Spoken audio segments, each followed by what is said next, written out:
Today, we're diving deep into a subject that's gaining momentum worldwide, a subject that isn't always easy to discuss but is vital to every single one of us. Today, we're talking about self-love. I know what you're thinking, self-love, that's just another buzzword, right? But it's far more critical and complex than you might think. And you know what? Our inability to love ourselves is impacting our lives in ways we don't even realize. It's the way you make me feel so good, right now. It's the way you make me feel so good.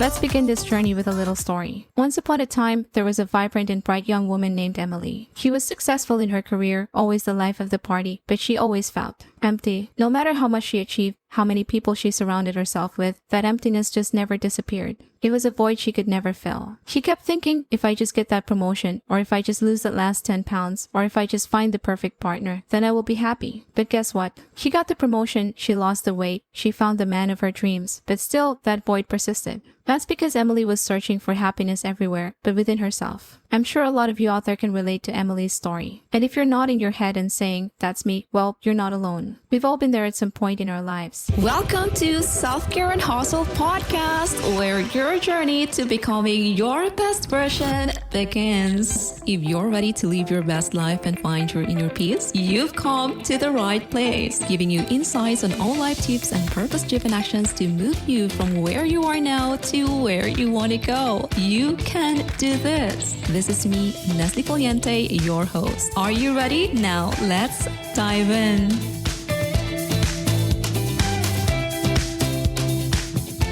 Self-love is not just about thinking you're great or patting yourself on the back. It's not about arrogance or narcissism. No, it's about recognizing your own worth and treating yourself with the same kindness and understanding that you extend to others. But here's the problem, many of us don't know how to do that. According to a study published in the journal Body Image, only 50% of women and 44% of men reported feeling satisfied with their bodies. This dissatisfaction can manifest as self-criticism, doubt, or even self-loathing. Our societal and cultural norms have conditioned us to believe that to be loved and accepted, we need to be perfect. We've been taught to put everyone else's needs before our own, to seek validation from outside, to fit into a certain mold, and to constantly strive for more. And when we can't achieve these impossible standards, we often blame ourselves, fueling a vicious cycle of self-judgment and negative self-talk. Now, let's pause for a moment here and think about it. Is it fair? Is it fair to treat ourselves this way? No, it isn't. So, it's time we flip the script and start practicing self-love. But how do we do that? What does self-love look like? Well, self-love is a journey, not a destination. It's about constant growth and understanding. Self-love is about setting boundaries and saying no when you need to. It's about taking care of your physical, emotional, and mental well-being. It's about listening to your inner voice and embracing who you are, flaws and all. I'm sure you've heard of the 5 love languages by Gary Chapman. Well, today, I want to introduce to you the 5 self-love languages. They're similar but focus on loving yourself. These are self-care, positive affirmations, setting boundaries, self-compassion, and mindfulness. The first language, self-care, may seem obvious, but it's often neglected. Self-care is about paying attention to your physical needs, such as proper nutrition, regular exercise, and adequate rest. It also includes doing things you love and that make you happy. Researchers at the University of Illinois noted a correlation between self-care behaviors and improved self-esteem and self-love.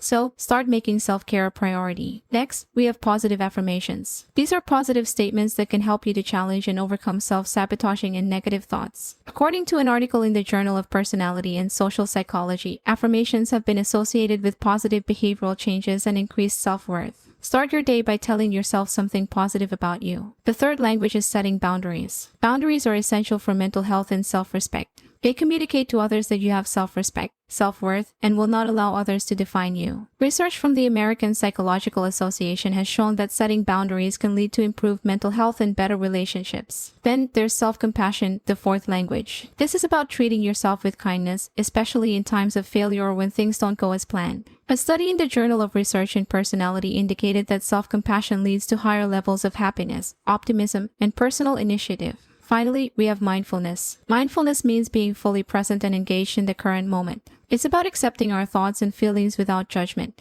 Research from Harvard Medical School shows that mindfulness can reduce stress, improve attention, and contribute to overall well-being. So, there you have it. The journey of self-love is not an easy one. It's a journey filled with introspection, truth, and, above all, acceptance. It's a journey that may be challenging, but believe me, it's worth it. Because when we start to love ourselves, we start to see the world differently. We start to live a life filled with happiness, confidence, and ultimately love. In the coming episodes, we're going to explore each of these self-love languages in depth. We'll share practical steps and tips to incorporate them into your life, as well as expert insights to help you on this journey. So make sure you stick around for that. Remember, self-love isn't selfish. It's necessary. It's the foundation on which we build our relationships with others and with the world.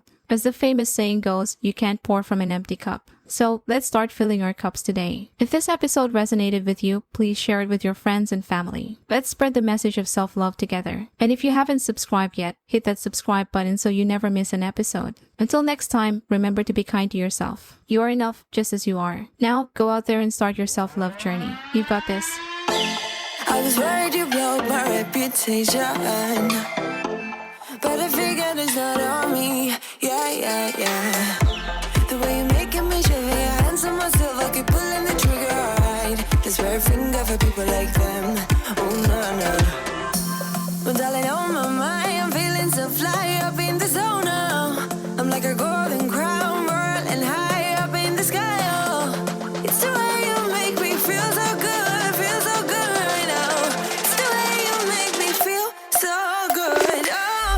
Thanks for listening to this episode. I hope you enjoyed our deep dive into all the tips you can use to becoming your best self. To catch all the latest from me, follow me on Instagram and support me by considering buying me a coffee. Link is in the description. And make sure to chill out, listen to your favorite music, and drink your water. See you in my next episode.